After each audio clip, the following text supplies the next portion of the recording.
संत रामपाल जी का तो राजनीति से दूर दूर तक कोई लेना देना नहीं है, ना गंदे राजनेताओं से कोई लेना देना है संत रामपाल जी का। अरे वो शतलोक का राजा कबीर साहब अगर धरती पर आकर अपने भक्तों से इस प्रकार की गंदी राजनीति करवाएगा तो भक्ति क्या फिर आसाराम करवाएगा या राम रहीम करवाएगा? वो ही गंदे कर्म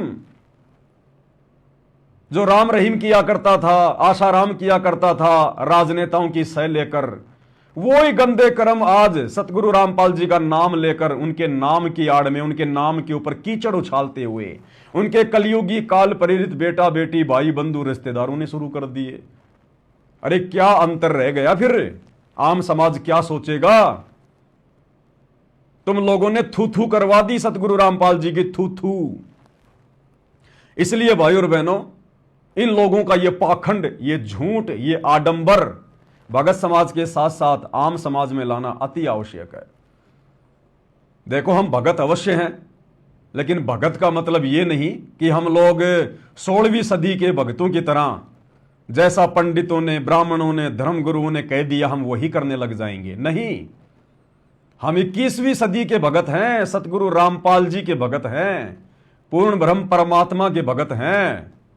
आज हमें गुरुदेव ने अपने कर्तव्यों और अधिकारों के बारे में भी बताया है। अब वो समय नहीं है कि कोई भी पंडित जी आकर गांव में खाट पर बैठ गया, बाकी लोग जमीन पर बैठ गए और जो पंडित जी ने कह दिया उन बेचारे अनपढ़ लोगों ने मान लिया, स्वीकार कर लिया। तो आज भाई ये कोऑर्डिनेटर, शतलोक आश्रम वाले, गुरुजी के परिवार वाले हमें जो मर्जी कह देंगे, जो मर्जी आदेश दे देंगे, जो मर्जी पीला पर्चा निकाल देंगे और हम मूर्खों की भांति आंख बंद करके फॉलो कर लेंगे। भाई संभव नहीं है। हम गांधारी की तरह आंखों पे काली पट्टी बांधकर नहीं चल सकते। हम संत रामपाल जी के तत्वज्ञानी भगत हैं, उनके सतसेवक बच्चे हैं। हमें गुरुदेव ने ठोक ठोक के तत्व ज्ञान दिया है और गुरुदेव ने कह रखा कि बेटा जब भी ऐसी कोई धर्म संकट की स्थिति उत्पन्न हो जाए तो मैंने तुम्हें टॉर्च दे रखी है, तत्व ज्ञान रूपी टॉर्च, फोकस मार के देख लेना। इसलिए भाई और बहनों, आप और हमारी जिम्मेदारी बनती है अपने गुरुदेव भगवान की गैर हाजिरी में अपने भगत भाई बहनों की टूटती हुई मर्यादाओं को बचाने के लिए।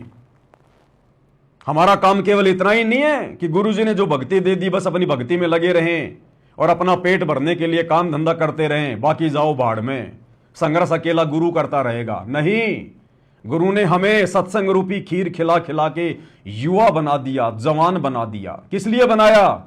गुरु के सर में दर्द करने के लिए या गुरु का कंधे से कंधा मिलाकर अज्ञान और पाखंड को मिटाने के लिए, सहयोग करने के लिए। तो भैया जिम्मेदारियों से भगत भाग नहीं सकता। यह कह देना कि जो करेगा सो भरेगा, हम क्यों बीच में टांग अड़ाएं, गुरुजी जाने, मैनेजमेंट वाले जाने। तो भैया जब त्रिकुटी पर जाओगे और जब काल के दूत आएंगे लेके लठ, तो गुरुजी भी कह देगा कि भाई ये भगत जाने और काल के दूत जाने, ये अपनी लड़ाई खुद लड़ो, मैंने क्या लेना देना। तो भैया आज गुरु का कंधे से कंधा मिलाकर सहयोग करना पड़ेगा। गुरु ने हमें युवा बना दिया सत्संग रूपी खीर खिला खिला के। इसी दिन के लिए गुरु ने हमें परिपूर्ण किया है ज्ञान से, हर प्रकार से, कि मेरे बच्चे और काल के साथ में लड़ सकें, ज्ञान आधार से पाखंड और आडंबर का मुकाबला कर सकें।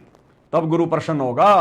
आंख बंद करके बैठने से, बड़े बड़े भक्तों के तलवे चाटने से, कोऑर्डिनेटरों के डर से, हाथों में चूड़ियां पहनने से, मुंह पर ताला लगा लेने से गुरु प्रसन्न नहीं होगा।